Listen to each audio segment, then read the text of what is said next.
آله وصحبه أجمعين وبعد ولا مسلمين وحن إن شاء الله بإذن الله تعالى أنا شيء يا ولا ريال إن أي صائف بحضي أما مدة تنبل هذا الهيئ علامات كم إذا علامته والنبي إنه شيء صلى الله عليه وسلم وهاد صبيحتان كدجال العور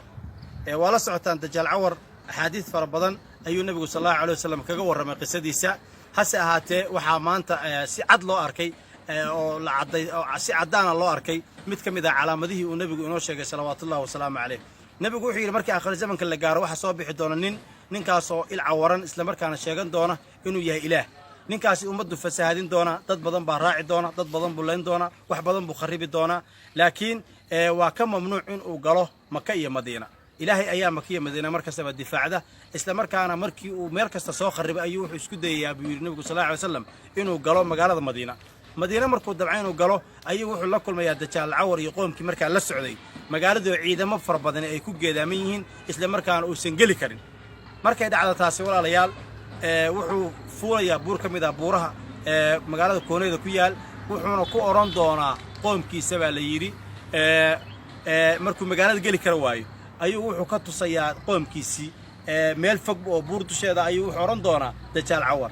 موجودان قصرقا موجودان عد meesha ku yaala markaas ay oran doonaan ha markaas oran doona waa masjidkii waxa weeye maxamed weeye masjidka nabiga sallallahu alayhi wasallamna waxa uu nabigu inoo sheegay sallallahu alayhi wasallam inuu aakhir zamanka noqon doono qasri laakiin xilligii nabiga uu ahaa dhoobo iyo sanadadii ka dambeysay intaasoo qarni oo ka dambeysay wuxuu ahaa dhoobo ahaa maanta marka waxa weeye calaamadii nabigu sheegay ee dajaal cawar qoomkiisana uu tusi doono oo ah qasri cad in ay noqon doonto waxa weeye masjidka nabigu maanta qasri cad buu noqday saad u jeedaan dhalada uga jeedaan waxa weeye calaamadaasina waa calaamada ugu horeysa ama waxa cad ee maanta cadaanka ee muuqaalka dhabta ah la og yahay waxa weeye nabigu sheegay sallallahu alayhi wasallam xadiiska uu ku sheegay 1400 sano intaas ka hor ayaa maanta cadaatay